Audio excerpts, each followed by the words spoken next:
canale Tao Power Life. Oggi pratichiamo risveglio, questo nuovo percorso che stiamo facendo insieme e per tutti coloro che sono consapevoli di essere in una situazione di addormentamento, una situazione in cui l'illusione prevale sulla realtà, una condizione in cui la coscienza di massa prevale sulla coscienza individuale che non si è ancora formata, in una situazione in cui le nostre attività sono automatizzate, una situazione in cui la nostra presenza e il ricordo di noi è sempre più lontano da ciò che facciamo, da ciò che pensiamo. Quindi siamo nel mondo dei nostri pensieri e intanto il corpo procede autonomamente, anche il pensiero segue dei modelli, siamo in una fase di addormentamento, ma sentiamo il desiderio di uscire. Come? Allora, abbiamo fatto nella prima pratica già alcuni esercizi e abbiamo visto come la coscienza, l'attenzione è monodirezionale, cioè noi possiamo, è semplice fermarci un attimo e andare a vedere un aspetto della nostra attenzione, ad esempio quello che stiamo facendo. E uno degli esercizi era proprio quello di stare attenti a vedere cosa facciamo. Mentre è un po' più complicato mantenere il ricordo di sé mentre noi facciamo qualcosa, ed è la cosiddetta attenzione divisa, cioè dividiamo l'attenzione tra l'oggetto dell'attività e il soggetto che la compie, e così negli esercizi successivi abbiamo cercato di porre l'attenzione quando passavamo ad esempio attraverso le porte o quando facevamo i compiti un po' rutinari di tutti i giorni, metterci il cappotto, vestirci eccetera, e abbiamo cominciato a prestare l'attenzione non soltanto all'oggetto della nostra attività, ma anche al ricordo di sé, cioè a chi compie l'attività. Oggi proseguiamo su questo discorso e intanto diciamo che l'osservazione non ci abbandonerà nel campo, in questa ricerca della coscienza, perché è l'osservazione che ci permette di ricercare la coscienza individuale. Se noi pensiamo al ciclo della creazione e noi pensiamo che in principio c'era uno, quindi c'era una massa indistinta di energia che possiamo chiamare spirito, in quella massa indistinta non c'era coscienza e quindi non c'era coscienza di quella situazione. Perché quindi cosa è accaduto dopo? È accaduto che dall'1 quindi è arrivato il 2, e cioè è arrivata la materia. E diciamo l'assorbimento e quindi l'esperienza nella materia hanno cominciato a creare quindi una coscienza separata dalla coscienza indistinta. Ecco che tanto più veniva assorbita, quindi si approfondiva l'esperienza nella materia, tanto più aumentava il distacco, tanto più aumentava l'individualità. A un certo punto però ecco diciamo, quello che si sentiva era il distacco dall'origine, quindi il distacco dalla divinità. Però tutto questo è funzionale, se ci pensiamo, proprio a creare una coscienza separata rispetto ad una situazione indistinta in cui la coscienza non esisteva. Creata la coscienza, il lavoro quindi che dovremmo fare è andarla a risvegliare. Come? Attraverso la creazione di un testimone che osserva.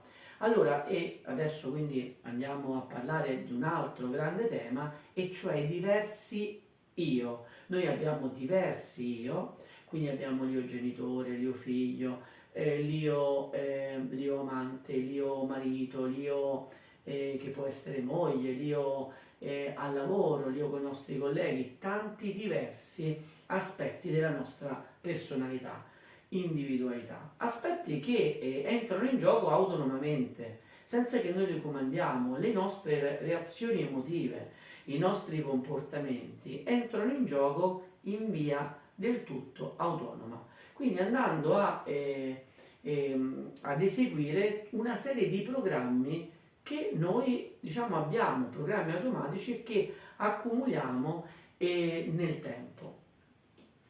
Quindi il nostro corpo è come una grande casa all'interno della quale operano diversi servi specializzati. E così c'è il cuoco, c'è chi diciamo prepara il pranzo, la cena, piuttosto che chi rassetta la casa. Però questi servi si muovono autonomamente, creando anche confusione. Chi manca è il padrone di casa.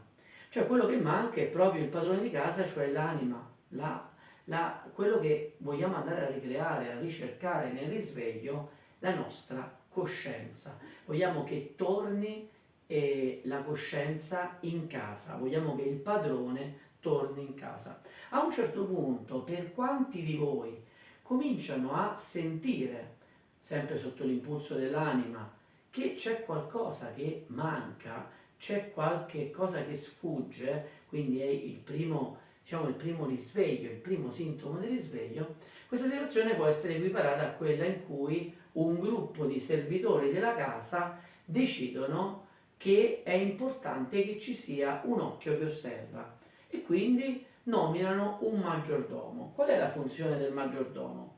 La funzione del maggiordomo è quella di osservare, di non intervenire. Già solo l'osservazione di quello che accade all'interno della casa, quindi che cosa determina? Determina un cambiamento. Non c'è nessun bisogno di, diciamo, di andare a rettificare dei comportamenti, perché i comportamenti si vanno a rettificare soltanto grazie ad un osservatore, ad un testimone. Ed è esattamente quello che noi stiamo facendo ed è la fase che precede la consegna, il ritorno in casa del padrone, quindi della coscienza piena. Quindi noi stiamo invece in una fase in cui andiamo ad inserire nelle nostre attività l'osservatore che e quindi la presenza di ciò che si fa e di ciò che praticamente e di chi lo fa, il ricordo di sé. E in questa situazione quindi ci sono altri utili esercizi che continueremo a fare, andiamo avanti nel percorso e quindi oggi diamo altri suggerimenti. Abbiamo visto come prestavamo attenzione di volta in volta a quello che facevamo e a chi lo faceva. Ora andiamo a crearci dei compiti specifici, un po' come quello del passaggio della porta, e cioè nel momento in cui la attraversiamo prestiamo attenzione. Ora andiamo in quelle situazioni, questi sono gli esercizi che vi propongo da fare per almeno una settimana, andiamo in quelle situazioni abitudinali, cioè in quella situazione in cui il programma è avviato, il programma e molto spesso facciamo senza presenza. Perché senza presenza? Perché sono delle operazioni abitudinarie che abbiamo affidato completamente ai nostri programmi interni e mi riferisco in particolare a tutte le volte che andiamo in bagno, quindi a lavarci, e in quella situazione dovremo andare, questo è l'esercizio, uno degli esercizi, dovremo andare a prestare attenzione quindi a tutto ciò che facciamo, essere presenti nelle nostre operazioni in bagno, di pulizia, di lavaggio, eccetera, ma altra situazione in cui, e questo è l'altro esercizio, in cui dovremo fare attenzione e richiamare il ricordo di noi, sono tutte le volte che andiamo a mangiare durante i pasti. E richiamare la presenza durante i pasti è molto importante, anche per una questione energetica. Intanto dobbiamo fare attenzione a ciò che entra nella bocca. Dopodiché dovremo andare a masticare tante volte, la masticazione è molto importante per, lo dicevano anche i taoisti, per l'assorbimento, perché andiamo ad alleggerire il lavoro dello stomaco e dell'intestino e lo stomaco e l'intestino quindi hanno una maggiore capacità di sintetizzare e poi dopo intestino di estrarre i nutrienti. Quindi la masticazione è importante, poniamo attenzione a questo gesto, cioè ci ricordiamo che quando il cibo entra dobbiamo masticarlo per bene tante volte. L'altra attenzione che dobbiamo fare, l'altro esercizio, al sapore che entra dentro.